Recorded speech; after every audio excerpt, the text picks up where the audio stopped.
Hello everyone. I can't be at the meeting, but I thought since I couldn't, I would make this short video to describe my definition of critical thinking. Now there are a lot of definitions out there, but every single one that I could find either leaves out one of the basic steps or adds in some non-essential elements. You may say, why is it important to have a single definition? After all, all of you are good critical thinkers. But I think the reason is if we have a precise fundamental definition, that should make it easier for us to teach other people how to teach and learn critical thinking in whatever field. So, in a nutshell, what is it? First, it's questioning or critiquing whatever exists. It's second, finding alternatives or creating them. And then third, assessing those alternatives to decide which is the best. The purpose is simply to find out how else we could think or act.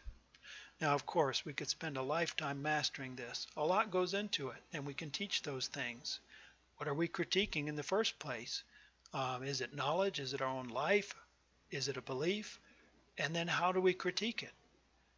How do we evaluate things using criteria that are values to us, like could be ethical, or could have to do with money, or what works the best?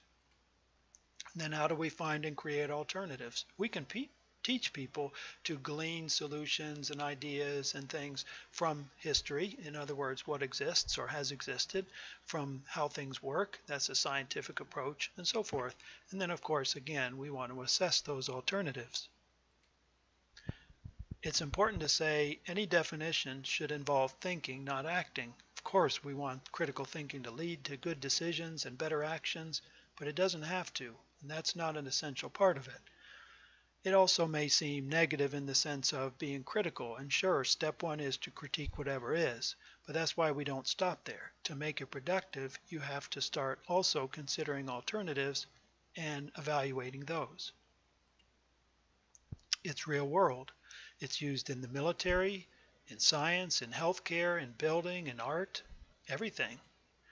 And then also we can enhance it. And there's a lot of ways to do this. Some of them have to do with the critical thinker themselves.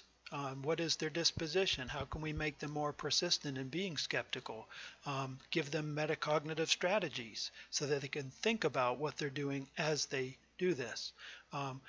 Also, we can talk about the different types of critical thinking that go on in the world in different contexts. Being a nurse as a critical thinker may be very different than being an artist or writer, although it's the same process. And then some of you have mentioned critical thinking really lies at the heart of solution finding. As we do problem solving in whatever field, that's what we're doing. We're doing critical thinking.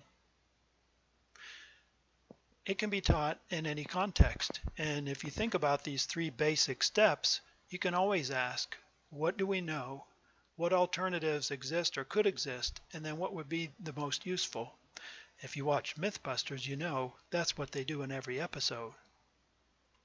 But it works the same way in sociology or healthcare or, frighteningly enough, automotive repair, in business, in marketing, in law, composition, which I also teach. Obviously it's very different to teach someone law than it is to teach them how to write a paper or do research or that sort of thing. But in reality, the critical thinking involved is the same. I love this example of a claim that a man lost 87 pounds in 90 days and he didn't go hungry. Imagine giving that to a nutrition class, where you'd have to do a little math and understand the processes of how the body burns calories and that sort of thing. But you also might want to know some psychology, about people making claims. Creative writing, very different than teaching other composition. I teach that too. It's the same process, but of course in that context we're doing different things. Finally, I want to say that usually what we do with critical thinking is to hope it takes place and to assess it using a rubric and a product. But since it's a process, I think it's more productive if we start thinking about the steps in the process and directly teaching and assessing those. And that's what the research literature shows. If we directly teach critical thinking itself, students improve. And if we don't, They don't.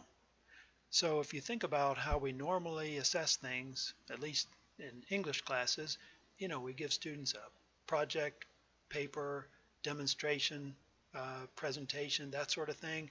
And then we say, wow, a lot of great thinking must have gone into that. But of course, we don't really know. The student may just be doing what they need to do to please us and get a good grade. They may have been proving something they believed all along. And in some cases, I've found out later, the student was just plagiarizing or someone else did the thing for them. So always we should be thinking about, if we're going to assess critical thinking itself, since it's a process, let's try and whenever we can go beyond the idea of assessing a product.